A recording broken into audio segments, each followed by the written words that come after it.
আপনি ছেড়ে দেন।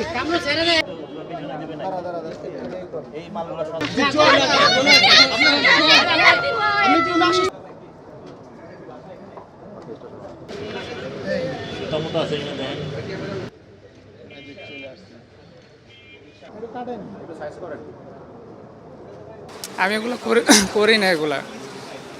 উনি আমার বলছে, আমি এই জন্য বানিয়ে দিচ্ছি। আমি এগুলো করি না, আমি এমনি কাজ করি, কিন্তু এগুলো টাকা বানাই না আমি। উনি উনি আমার কাছ থেকে মহল্লা পরিচিতি দেখে আমি বলছে গার্লফ্রেন্ডে নিয়ে দিবে নাকি, এই জন্য আমি সাবাইয়া দিছি, স্ক্যান করে প্রিন্ট করে দিছি। এর আগে একবার না দুইবার, তাও 3টা না 4টা বানিয়ে নিছে আমার কাছ থেকে, গার্লফ্রেন্ডে দিয়ে দিব এলাকা বানিয়ে নিছে আমার কাছ থেকে। আমি এগুলো করি না। এর আগে 20 টাকা, একবার 20 টাকা দিছে, একবার 40 টাকা, আরেকবার দিছিল 30 টাকা না কয় টাকা জানি, আর আজকে 200 টাকা দিছে। এর আগে একবার না দুইবার করাই নিছে, তাও 2টা না 3টা করাই নিছে আর কি আমার কাছ থেকে। আমি সামনে ঈদ তো, তাই চিন্তা করছি যে সবাই তো বকশিস চায়, চিন্তা করছি যে বকশিস দিব, দুষ্টামি চলে। অরিজিনাল টাকা নাই তো ভাইয়া, তাই ভাবছি জাল টাকা দিয়ে দিব আর কি। কেউই নাই ভাই, আমি শুধু বানাইছি যে এই দোকানে এসে, শুধু আমি কালার ফটো স্ক্যান করে কালার প্রিন্ট দিয়ে দিতাম, স্ক্যান করে আপনার ওই যে কম্পিউটারে কালার প্রিন্ট দিয়ে দিতাম, পরে কেসি দিয়ে কেটে দিতাম। উনিও অনেক সময় কাইটে নিত কেসি দিয়ে।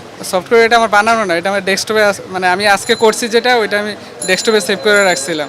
না, উনি 2 ঘন্টা বসে আসছিলো, এই জন্য কাস্টমার আসছিলো, আমি ফাইল কাইটা দিছিলাম।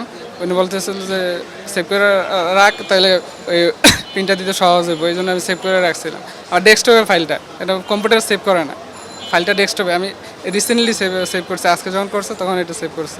জি, ধন্যবাদ আপনাকে। আমাদের কাছে তথ্য ছিল যে এই এলাকায় জাল টাকা বেচা বিক্রি হচ্ছে। তো আমরা সেই গোপন সংবাদের ভিত্তিতে একটি চেকপোস্ট তৈরি করি এবং চেকপোস্টে একজন কেরিয়ার সহ একজনকে আমরা দেখতে পাই, তারা জাল টাকা বহন করছিল। পরে সেই কেরিয়ারের কাছ থেকে আমরা জানতে পারলাম যে তিনি এই দোকানটি থেকে জাল টাকাটা ছাপিয়েছে। পরবর্তীতে আমরা এই দোকানে আসার পরে আমরা তার কম্পিউটারে জাল টাকা বানানোর যে ফটোশপের যে ফাইল, সেটা আমরা জব্দ করেছি এবং আমাদের কাছে তথ্য আছে, বাট এবং এটা তাকে পরবর্তীতে আরও জিজ্ঞাসাবাদের মাধ্যমে জানা যাবে যে তার পূর্বে কোনো আরও এই জাল টাকা বানানোর ইতিহাস ছিল কিনা। জি, আমরা টাকাটা এখনও রাবার ব্যান্ড করে রেখে দিয়েছি এবং তার কাছে আরও ছাপানো টাকা যেগুলো ছিল সে এখনও কাটা হয়নি, সেগুলোও আমরা কিছু রেখে দিয়েছি। আমরা এটা